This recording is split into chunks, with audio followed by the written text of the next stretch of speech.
আপনার সুন্নাত ও বিদআতের পার্থক্য আলহামদুলিল্লাহ আমার নিকট জামে এবং মানে, কিন্তু ফিকহি বিষয়ে আপনি কিছু মাসআলা কেন সুন্নতের বাইরে দেন? 3 তালাকে 1 তালাক, এ সমস্ত ক্ষেত্রে কি সুন্নত আমাদের জন্য যথেষ্ট নয়? 3 তালাকে 1 তালাক সুন্নত আপনাকে কে বলেছে? 3 তালাকে 3 তালাক সহি সুন্নত। এ ব্যাপারে সৌদি আরবের হায়াতু কেবারের উলামাদের বহস আমার কাছে আছে, আপনি আরবি পারলে দেখবেন। 3 তালাকে 3 তালাক এটা সহি হাদিসে আসছে। এক মাজলিসে একবারে 3 তালাক দিলে 3 তালাক হবে, আবার 1 তালাক হবে, এটাও আসছে। এই যে ফিকহি ব্যাপারে আমি সুন্নত বুঝি, যে ক্ষেত্রে একাধিক সুন্নত আছে, উভয় সুন্নতকে মেনে নেওয়াটা সুন্নত। একটা সুন্নত মানতে যে আর একটা সুন্নতকে অস্বীকার করা, এটা একটা চেতনার বেদাত। দ্বিতীয় কথা হলো 3 তালাকে 3 তালাক হবে, এটা 4 ইমাম মুজতাহিদ ফকিহ সহ 99% ফুকাহাদের ইজমা এবং সহিহ হাদিস ভিত্তিক ইজমা। আবার 3 তালাকে 1 তালাক হবে, এটাও সহিহ মুসলিমের একটা হাদিসে আসছে। শিয়ারা এটা বলতেন, ইবনে তাইমিয়া রাহিমাহুল্লাহ এই মত গ্রহণ করেছেন, তার পক্ষে হাদিস আছে। যেহেতু একটা হাদিস আছে, এটা মানসিকভাবে মেনে নেওয়া যে হাদিসটা আছে, এটা আমার দায়িত্ব। আমি মনে করি যারা হাদিসের কথা সুন্নাতের কথা বলেন, আবার যে ক্ষেত্রে দুটো হাদিস আসছে সেক্ষেত্রে একটাকে মানতে যে আরেকটাকে অস্বীকার করেন, তারাই সুন্নতের বাইরে চলে যান। সুন্নত বোঝার ক্ষেত্রে সাহাবীরা যে মডেল দিয়েছেন সেটা তারা মানেন না, এবং এটা আমাদের দেশে ব্যাপক, সবাই আমরা করি।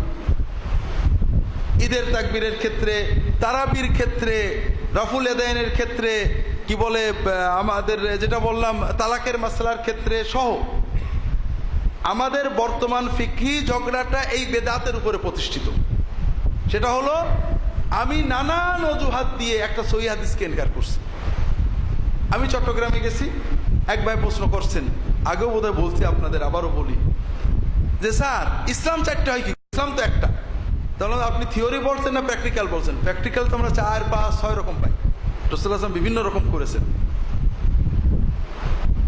তিনি বললেন যে স্যার এক্ষেত্রে যে সাহাবী নবীজির সাথে বেশি সময় থাকতেন তার হাদিসটা নেব। তাহলে এটা তো হাদিস ইনকার করা হলো। একটা হাদিস সহিহ, সাহাবী বন্ধু সহিহ, আপনি সাহাবীকে তহমত দিয়ে যে তিনি বোঝেননি, তিনি ফকিহ ছিলেন না, তিনি ভালো মনে রাখতে পারতেন না, তিনি হয়তো ভুলে গেছিলেন, তিনি আজীবন থাকতেন না, সাহাবীকে তহমত দিয়ে একটা সহিহ হাদিসকে ইনকার করলেন, তাহলে কেমন হলো? এটাকে হাদিস মানা হলো না সাহাবী মানা হলো? এই জন্য আমরা উভয়, যারা মাযহাবের নামে এবং যারা হাদিসের নামে ফিকহি মাযহাব তৈরি করে আমরা একজন আরেকজনকে সুন্নাহ বিরোধী বলছি, এটা খুবই দুঃখজনক। যেখানে আপনারা যদি সুন্নাহ জানতে চান, হাদিস একেবারে আহলে হাদিস সুন্নাহ হতে চান, আপনার উচিত আহমদ ইবনে হাম্বলের বইগুলো পড়া, মুহাম্মদ ইবনে নাসর আল মারওয়াজির বইগুলো পড়েন। একজন আমার কাছে প্রশ্ন করেছে বিতিরের নামাজ হানাফি পদ্ধতি জায়েজ কিনা। বললাম যে এটাও হাদিসে আসছে। এই বই তিনি লিখেছেন, এই দেখেন অমকের বই পড়েন, এটা হাদিস জয়ীফ। এখন আমাকে অমকের তাকলিদ করতে হবে, এই মানহাজটাই গলত। মুহাম্মদ ইবনে নাসর আল মারওয়াজি মুহাদ্দিসিন, আহলে হাদিস মুহাদ্দিসিনদের অন্যতম সেরা ছিলেন। তার একটা বই আছে কিতাবুল বিত্র, পড়বেন। যত রকমের বেতের পদ্ধতি হাদিস আছে বলে কুল্লু যালিকা জায়েজুন ওয়াল আউলা ইনদানা কাজা, সব জায়েজ, কোনো অসুবিধা নেই, উত্তম আমাদের কাছে এইটাই। এটা হলো সহিহ মানহাজ। আমাদের 4 ইমাম সহ মুহাদ্দিসিন এবং ফুকাহারা এই মানহাজে চলেছেন। আরো যদি ভালো মানহাজ শিখতে চান, ইবনে তাইমিয়ার বই পড়েন, ভালো করে পড়েন। ইবনে তাইমিয়ার শুধু তালাকের মসলা নিয়েছেন আর বাকি যত কথা ওনার সব বাদ দিয়েছেন, এরকম হলে হবে না।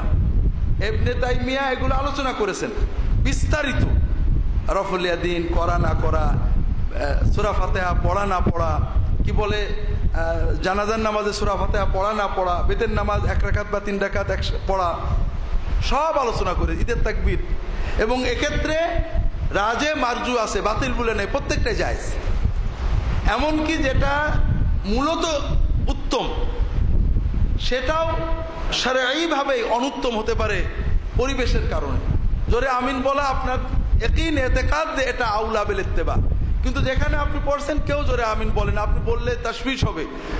ইবনে তাইমিয়া বলছেন সেখানে শরঈভাবে দ্বীনিভাবে আপনার জন্য আসতে বলা উত্তম, আর যা আকসারু সওয়াবান।